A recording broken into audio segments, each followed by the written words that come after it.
Hey folks, if you're enjoying Not Suitable for Work, and I hope you are, please subscribe, rate, and review on iTunes or wherever you get your podcasts. Thanks. Welcome to Not Suitable for Work. I'm your host, Peter C. Diamond. You think your office is nuts? Wait until you hear some of these stories. The story I tell people as a cautionary tale of what not to do in a pressure-filled situation. Okay, he said everything's fine. He's crawling. This is a new culture for me. I'm just going to walk away. There's two guys in town. One guy isn't as good, but he'll show up on time. The other guy is a pothead. Let me make some calls. With each podcast, I interview people who have a humorous work story to share. Along the way, I'll offer tidbits of advice to help you make sense of your own office nonsense. Without further ado, let's get this show on the road. This is the second of a two-part series on interviewing. In the first part, You Can't Ask That, I spoke with Brian, an HR professional who worked at an East Asian high-tech company and learned that cultural differences run deep when it comes to what is considered an appropriate interview question. In this episode, I chat with Ryan, the hiring partner of a prestigious Chicago-based law firm. His interview approach is, how shall I say, rather unorthodox. Putting aside his brazen use of theatrics, his results speak for themselves. I don't know if it's a hazing process. It certainly felt like one going through it.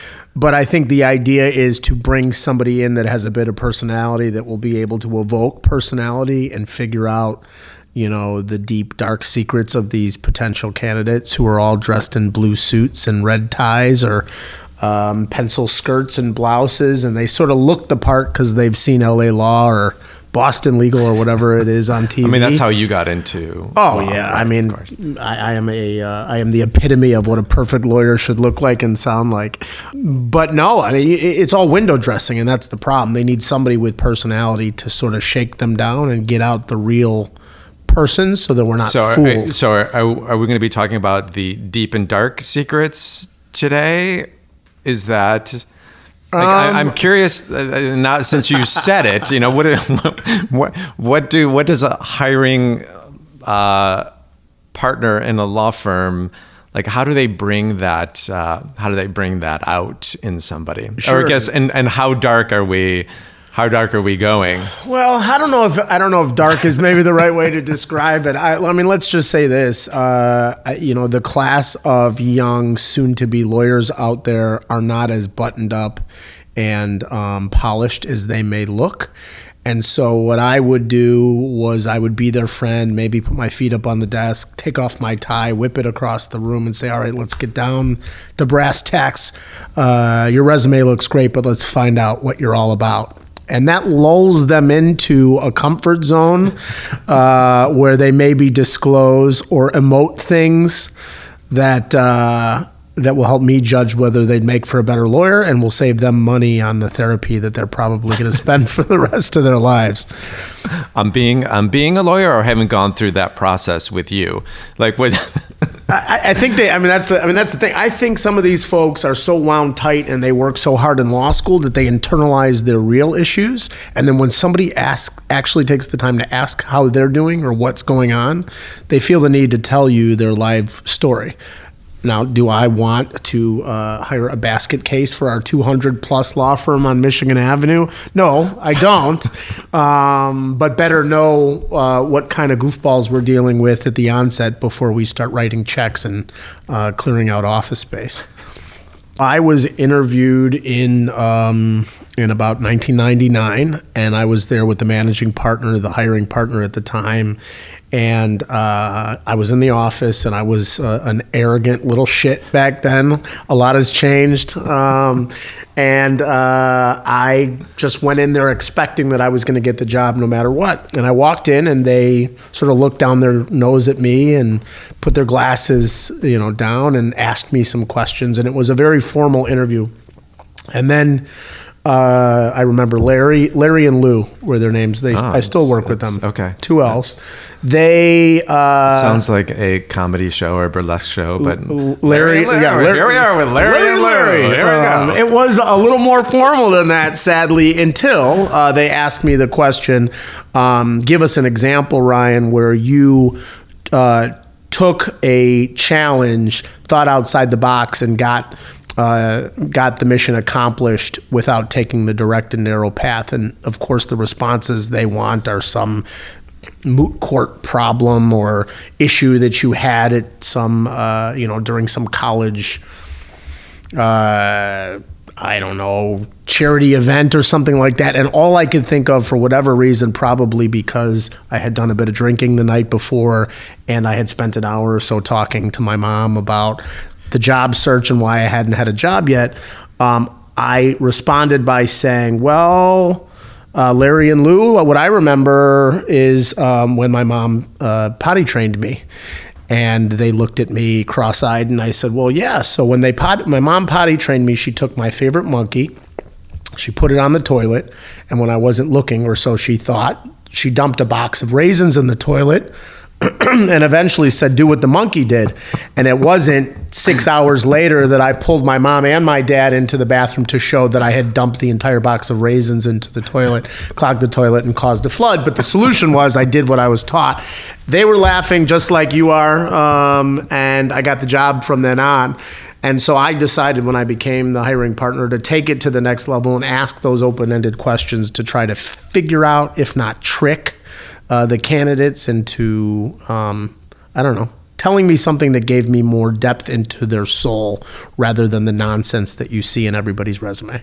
So when you told the monkey raisin pooping story, did that open up a different, how did the conversation with them change? It is very much two older folks on the other side of the table scrutinizing everything I do to determine whether I'm capable for the job. And the second I shed some light into it, albeit unintentional, because I was nervous and all I could think about was pooping or shitting myself, I guess, during the interview process, it lightened the room. It made us feel like equals. And so the conversation became a lot more even keel. And look, I got hired, so for whatever the reasons were, I'll just assume it was related to my poop story. But I've still been working with these guys for now 20 years, and I consider them some of my closest friends. Yeah. But the fact is, I got to now torture law students and went all around the country to different law schools to then ask those open-ended questions and try to distinguish the men from the boys and the girls from the women. And so how has that turned out for you, right? So now that as the hiring partner, you did it for 7 years, so you must be doing something right. Right. So we went from 40, do tell. So we went from 40 lawyers to 200 over the course of 20 years, and so I would say I'm hoping that it's because business was growing and not just because you were on a hiring tear. No, I mean, look, people need lawyers. People are in a shitstorm and they need us at the end of the day. And since we write the rules, I guess that's good for us. That's why my comedian job obviously hasn't panned out. So I would say I probably had a hand in hiring maybe 60 of the 200 lawyers that are still with us today. And I could be completely puffing that number, but it sounds nice. Sounds great. Well, no one here is going to fact check you, so I say we go with it. And so what I would do is we would go out to the schools. It would often be me. Sometimes I'd bring somebody along with me, and we would we'd sit in a room, and it would be humid and just reek of like sweaty, nervous law students. Chances are I had had a few beers at a local watering hole the night before, so I was oozing Pabst Blue Ribbon out my pores, and then I'd ask these open-ended questions, and man, it was a blast. I mean, I got to be honest, when you're trying to figure out how to develop the culture of an organization, a law firm, an advertising agency, whatever, to be able to have the power, so to speak, to like dive in and figure out who these people are beyond a resume or a portfolio, it's a great feeling. It was a blast. So I asked some interesting questions. You want to? Of course. Because I want to know what questions you asked, and to figure out who are the people. Because I also want to come back and talk a little bit about the culture that then began to get created by kind of bringing these different folks on. So I'll put a pin on that. You care about. I care about you, man. The culture of my law firm. But let's talk. But yeah, so tell me like some of the questions. Sure. So I'd play a game with them, and not a good game. It was a manipulative mind game, and so hopefully no future candidates will hear this. Any future candidates, this is a great time to turn it off. Perfect. Turn off the podcast, and you can come back on in 7 minutes. Perfect. So what I would do is, so the way it worked was I'd be interviewing somebody, and there'd be somebody in the batter's box, and they'd be sitting right outside the interview room. They could hear the laughing or the talking, but they couldn't hear what was being said. And I'd hand them 5 note cards, and I would say, look, you're in the batter's box. I'm going to give you 5 note cards, and I want you to arrange these note cards in order of priority to you. And so the note cards would say these amorphous things like compensation, firm culture, opportunity for advancement, intellectual challenge, and autonomy. I still don't know what any of those things mean. But I would say put these note cards in order of priority to you. And they would do it, and their eyes would bulge out of their head, and they'd be freaking out, making sure they wanted to do it the right way. And so when it was their time for the interview, I would have them lay out the note cards in the order of priority to them. And I would look at it discerningly. I'd raise an eyebrow. I'd grumph. I would shake my head. I'd loosen my tie. I would do whatever it is I could to make them feel like they did something wrong. And then I would say to the candidate, so do we want to waste the next 29 minutes talking together about a job that you clearly don't want? Or do you want to call it a day, or you want to talk about whatever's going on TV or in the news? And they'd be confused. And I said, well, we did this exact same test with all of our partners, and we did the exact same test with all of our associates. And would it surprise you to say that with the exception of 1 or 2, you had complete opposite priorities than the rest of our firm? And so maybe we're just plain not a right fit for you. And I will say 95% of the time, they would frantically try to rearrange, talk around, or backpedal to try to get the note cards in the same order as what our folks had done it in. And it was bullshit. It was total bullshit. I mean, it was complete and utter bullshit. I would never put people at my firm through that exercise. It's a dumb exercise in and of itself, but it had a purpose. I asked them what was a priority to them. And so the fact that they were so quickly willing to recalculate their priorities to make them jive with ours made me feel like these folks wouldn't stand a lick in court or against an opponent or in front of a judge who took a position that was aggressive and opposite to whatever position they were supposed to take.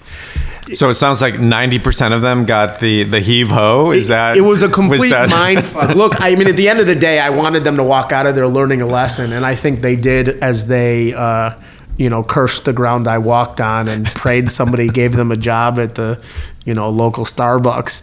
But I mean, you got to stick to your guns. I mean, you got to be who you are, and you can't let any employer or job mold who you want to be or what you aspire to be. Again, a mind fuck. I get it, and maybe a good lesson at the end of it, but it helped me decide who were the people that were willing to stick to their guns and knew who they were as human beings and what they wanted out of life. And was there any chance for somebody to redeem themselves after that, or was that, in your mind, was that a deal breaker? Gosh, I know I'm wearing a suit and tie today, and I probably look like just a total asshole. It was not always. No. But I'm curious in that, I think everybody has things that are really important to them when they're kind of hiring. And you talked about the culture, and although you did use the word firm culture, which I've never quite heard that before. But anyway, I was just curious, is it kind of like that? Yeah, that was kind of it. Like that was a big thing because of the fact of how we wanted them to represent the firm and our clients in court and what have you. Or could somebody, were there other things that would maybe balance that out a little bit. Sure. It wasn't a deal breaker. But what I at least wanted, even if they felt that they were going to change around the note cards, was an explanation, a justification, what was going on through their mind when they put those together. And so it were the people that were honest and forthright and maybe explained some of the decisions they made in a very articulate, persuasive way, I guess showed me that they possessed the skills that I was looking for in a human being. And look, man, I'm hiring millennials, and these folks, although they get a bad rap sometimes, are pretty amazing on paper. They've done things from, Alaska, crab fishing in Alaska, to working for the Peace Corps, to teaching across America. I mean, these folks are doing really good things in the world because they very much believe in helping people. Whereas, I don't know, can't speak for you, but I mean, to me, it was always about the money, getting women, getting, putting on a nice suit. And so I think when you compare apples to apples, you need to kind of see behind the core of the person to figure out whether they're a right fit and people you want to grow old with in a law firm. Yeah, and because if that also... Damn it, I got serious. I didn't want to get serious. Apple and core, who talks like that? So let's bring it back then. Let's what else? So before we can save kind of the lessons learned for the end. But so what are some other things that maybe surprised you during some of the interviewing experiences that you had over the course of the 7 years? Sure. Yeah. I mean, if you're a violinist in the back corner of this room, will they start playing and we're going to get to the serious shit? Okay. Yeah, all you have to do is do you just give me the cue? And you're going to be like, it's time to get serious. And perfect. I'll take off my glasses and that's when I know. All right. So, So that was the one batter's box sort of trick, and then I just wanted to know who these people were, and so here's the problem with social media these days, and that is I'd get a chance to know who they were before I even walked into the room, and so I'd get a list of all of the folks that I would be interviewing for that day, and there'd be 15, 30-minute sessions, thereabouts. And what do you think I do? I'd have my team of associates at the time go do a little background research, some intel, which included Facebook and Instagram and anything else that they could get a hold of, Snapchat.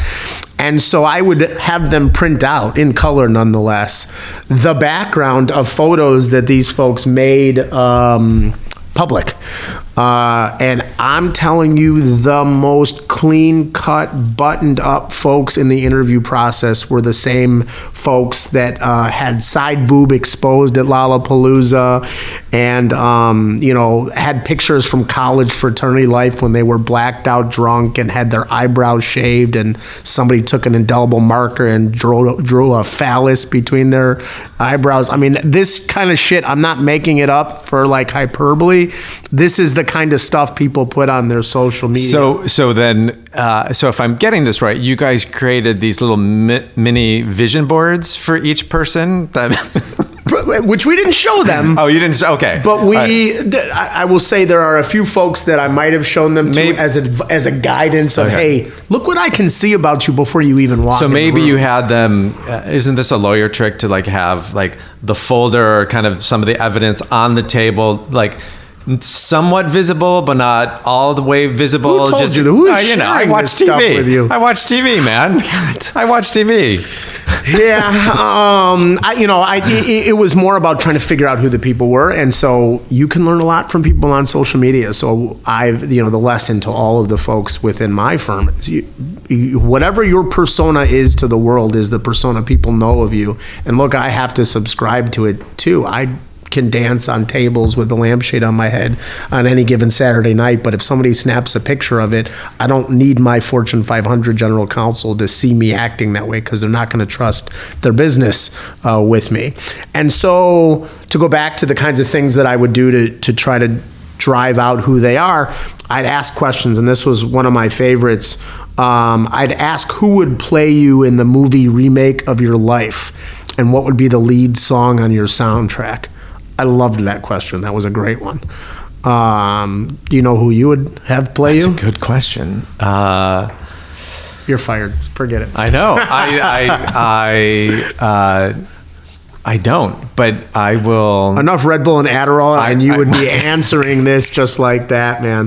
But I will answer it. I will answer it, and I will post it on Facebook. Perfect. Is that fair? That's fair. All right. And so the answers were interesting. Look, some of the kids would roll their eyes. And some of the kids thought that it was a stupid question, and mostly because they hadn't prepared for it, right? They're prepared for the why, what is your rank in school, and what clubs were you a part of, and where were you, what organization? And I just didn't feel the need to ask the questions that were already answered in the cover letter or the resume. And so the folks that rolled their eyes, they were done. There was no second chance, because if you can't think on your feet and you can't roll with the punches, what kind of lawyer or litigator would you make? It's an incredibly important trait to our profession. It just plain is. And how much is that also tied to your culture too? So is like these questions, would they also kind of apply? So I'm going to get serious for a second here, but would they be relevant to the culture of your firm versus another firm? Like, in your firm, is there a level of kind of lightheartedness? Is there a level where people can joke around, where maybe you don't, and I know it's the law, so I don't want to say like take yourself too seriously, but is there that aspect of it that at least feels consistent?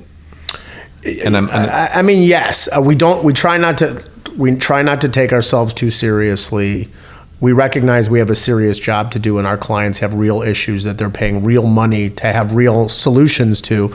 But if you can inject a bit of humor, and if you can inject a bit of assurances in not so contrived a way, you'll build a rapport and keep a client for the long haul, even if things don't go completely their way.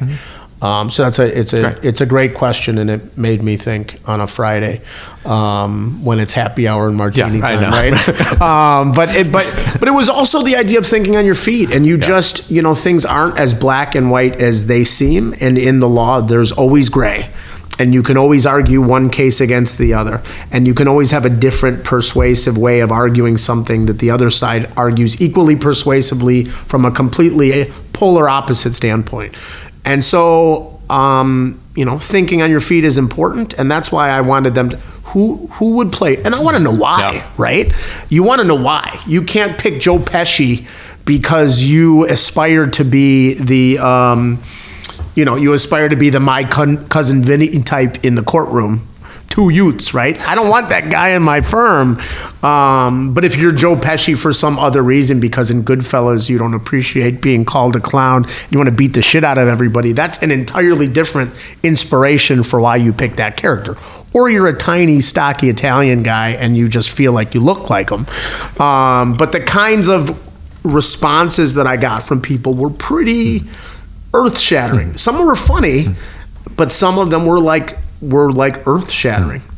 Somebody was he was Will Smith from Pursuit of Happiness. And that turned into a whole long conversation of tears and obstacles that this person overcame. And we practically hugged at the end of the interview. And that person was called back. He didn't end up coming back with our firm. But these are the folks that really are special, and to figure that stuff out in a 30-minute time period with a complete stranger is either a skill that I have or something in the air that just opened up a door to communication between two people that probably wouldn't have otherwise come across one another. Humanize. I mean, that's the word that kind of as you were saying that, you just very much humanized the process, and allow these reactions, very real, natural reactions, to take place.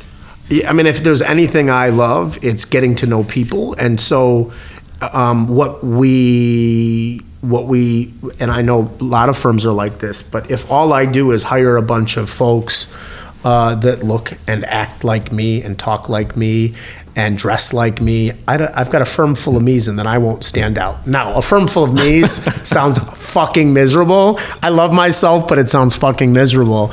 But to learn about people that had different upbringings, diversity means a variety of different things. It's not just skin color these days. Helps make a firm a more well-rounded organization to help the problems of our very well-rounded clients who come from all walks of life. Yeah, it's fun. I was in a workshop this morning. We were talking about diversity of thought and why it's important to have on your team people that represent a wide range of viewpoints and backgrounds, so you don't have a bunch of mini-me's running around. It'll make you feel good, but it may not be getting the best results. So mini-me's, man. Yeah. So I love that. So I love that as an important part of what you're looking for, and how you guys were like humanizing and looking at your hiring process in your folks. Yeah, I mean, we always kind of subscribe to the best green Martian phenomenon. I don't know who made it up. I'm not even sure I like the way it sounds, but the mindset is you don't know what you're looking for until you find it, see it. So, right, the best green Martian is, you don't know what a Martian looks like. A Martian you can't describe before you get in the room, but once you're there, it's whoever that best green Martian is that you think will fit best with the firm. I don't know. None of that makes sense. But it sounds like you guys, but you had a good sense of the types of people that you were looking for. And I mean, the fact that you were looking for people that could be human. And I think sometimes we do miss humanity, especially in the workplace. And I think we kind of look for people who check the boxes, whether from a school standpoint or a activity standpoint or whatever, a background standpoint, but we can miss the humanity of them. And it sounds like that's important for you and important for your firm. Man, I really love what I do, and I wouldn't love what I do unless I was surrounded by people that I am invested in, both professionally but as human beings. And so I've been at the firm. It's hard to believe I'm an adult because I don't feel like one, but I've been at the firm for 20 years, or I'm going on 20 years. And so some of the folks that I hired way back when are now partners and have risen the ranks and are my colleagues or my contemporaries. And I can say that I had something to do with, at least the start of their career. And then you take bets on people. Some people failed miserably.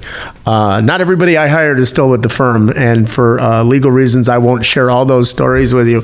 But many, if not most, of the folks that I hired are. And it's a credit to me, of course, because I obviously make fantastic decisions.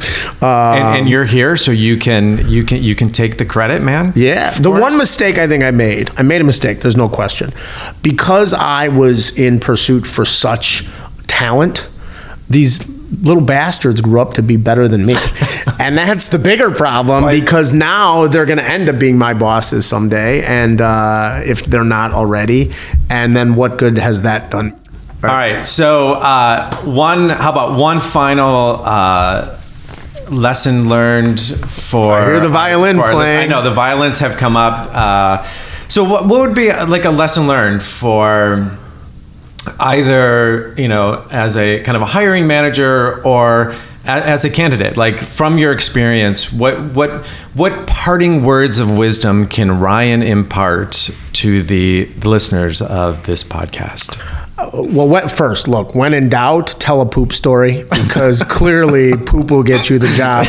But if you don't have a clever poop story, poach mine, because I'm happy to license it out for a nominal fee. And on prior episodes we've had poop stories. So so it's great. So glad that I don't none that involved a monkey and raisins, but yeah. So okay. That'll be the promo. Monkey and raisin poop. Take two. It just may be. Damn it, the violins are still playing. Okay, so, if it wasn't implicit in the conversation, people got to be themselves. And an interview should be a two-way street. It should be a conversation between somebody that is looking for the right job for them and somebody that's looking for the right candidate for them. And too much, it's about people who are desperate to pay for things like insulin and rent, and they'll take any job that takes them. And it shouldn't be like that. So I would say stay true to your identity. Take the time to think about what you want out of life professionally, and then ask probative questions of the employer to make sure that they're the right employer for you. Because if all you do is worry about impressing them, then then you're going to go through this series of job after job after job chasing a ghost, and you're never going to really attain what you're looking for. Love it. I have nothing more to add. It's a fantastic piece of insight and wisdom for someone. Love it. Thanks, pal. All right, man. Great seeing you. I appreciate your time, and hopefully this was entertaining to some, if not all. I have one key takeaway from this series on interviewing. Beyond skills, cultural fit and relationships are important when you're looking for a job. When interviewing, be who you are, within reason, because that's who's going to show up on the first day. We'd like to hear your stories. What's the craziest thing a candidate has said or done during an interview? Please share on our Facebook page, Not Suitable for Work. If you want more Not Suitable for Work or have a work story to share, please be sure to follow us on Facebook at Not Suitable for Work. You can find our podcast on iTunes, Spotify, Stitcher, SoundCloud, and Google Play, or wherever you find your podcasts. I'm Peter C. Diamond. You can follow me on Twitter at Peter C. Diamond. Not Suitable for Work is produced by Matt Cunningham at Truthful Enthusiasm. Get your story online with truthfulenthusiasm.com. Until next time.